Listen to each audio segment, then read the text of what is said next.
Right. So I am here with Emily at the moment having a conversation about New Year and resolution and creating dreams in a specific time frame.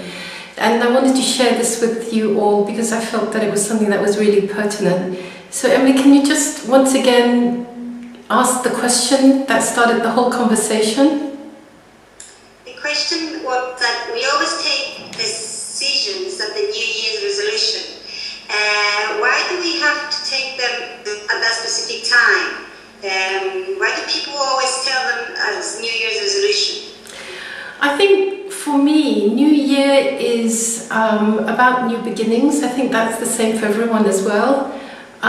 It gives a nice tidy, not just the end of one year, but for me, New Year is already the beginning of spring. And spring is specifically about new beginnings, new energy, growth. If you give yourself a New Year's resolution, two things usually happen. One is that you stress yourself out in January. You see a lot of people make a resolution to go to the gym, they're going to do this. And then by the beginning of February, most of that energy leaks and they go back to where they were. Or people get really, really motivated and then sometime down the road, the energy leaks and they're back to square one. Most people anyway have dreams and resolutions at any time. It's not just about New Year. And I always say to people, okay, so you've got a resolution, you've got a list of dreams, and what do you do next? So the next thing that people normally do is that they make a list. And then, many people teach, well, you take that list and you read it every day to make it come true. But if you do that, you're thinking in a linear fashion. And when you're creating, the mind, the creative energy does not work in a linear way. And the best thing to do, that I always suggest to people, is draw it out.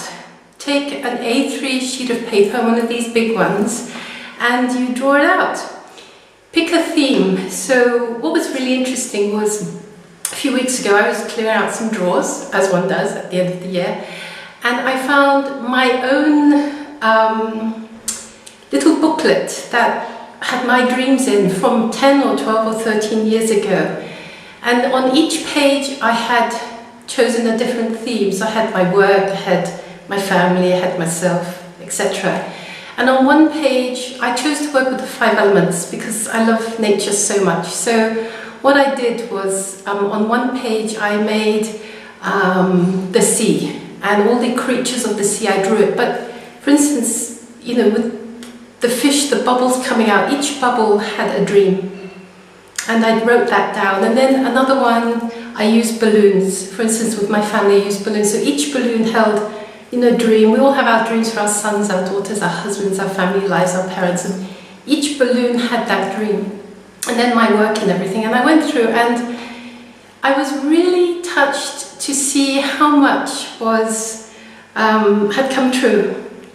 How much had come true. The things that I had decided to do for myself, the ones that I was totally in charge of my own creative energy, 100% came true. When I came to looking at shared dreams with other people, maybe people at work, colleagues, so we had shared vision of what we were going to do, the energy leaked. You have other people, you've got their agendas. Everyone has an agenda, everyone has a dream. Everyone's the star of their own dream. So where you are able to bring the energy in together, harmonize it and move forward, is when that dream is going to come true. Sometimes the dream is just in the journey and you grow in that. I certainly did.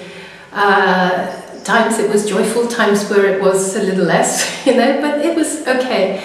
But when I put that down and I put it back into my, memories to keep folder, of all the dreams I had 10 or 12 years ago, that was a very nice reminder. And so for me, I'm going to do it again when I have a few minutes for the next 10 or 12 year cycle, definitely. Oh, very good. How about another question? Okay. How do we achieve our New Year's resolutions? Let's call them dreams rather than resolutions. Okay. Because resolutions, in a way, makes us think that we have to move into achievement or performance. And, a lot of the fun really is in in the doing and the being. You know, in the doing, we're working with energy, we're bringing new energy in, we're shifting old energy. The way that I suggest is that it always works when we're in our silence and we're not in our mind. The mind is always making lists, and lists are great, and lists work, but they're not permanent because the mind is always pushing forward. We have to work with energy, okay?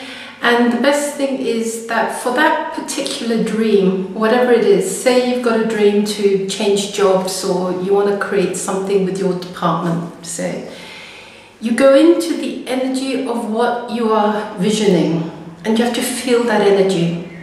So for instance, I have a client here and his dream, which he's bringing into fruition this year, which I think is fantastic, is he's going to open a new restaurant. He's a chef, he's going to open a new restaurant and he's going to do something really different, and that's what he wants to do. But where he was not congruent was, because it involved other people, was to bring the staff in so that they all shared the dream and that everyone would be moving forward in the same energy.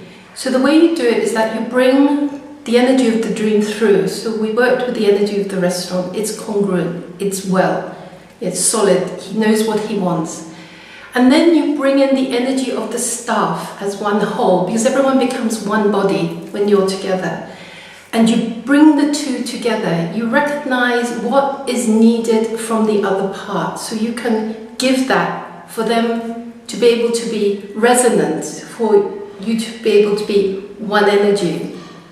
So you do that, and then you go into the body of the customers, you know, the guests, the diners, because you want them to have a specific experience, and it's the experience people take away. So you bring that in and you feel what is necessary to create that energy. So there are three energies you're bringing together. You're bringing the energy of the owner, chef.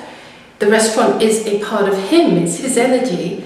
And then you're bringing in the body of the staff. Whoever's going to drop into that energy will come in. You integrate that, you harmonize it, and then you bring in the energy of the diners, and that then becomes one experience, felt from many different perspectives. And he's going to do really well because he's doing it with such heart. So I'm really, really pleased. But that is the basic principle of bringing your dreams together. And then the next part is you have to feel it as if it's already happened, because that then sets the energy, and it's about consciousness, about experience. So it's already happened. It becomes a part of your universe, and that's what you take out. Because if you live in the land of I hope, I wish, that's the energy. You'll be living in the future. You're not going to be living in present moment. And that's all it is to hold energy for materiality to come into place within the coordinates or the matrices that you've set.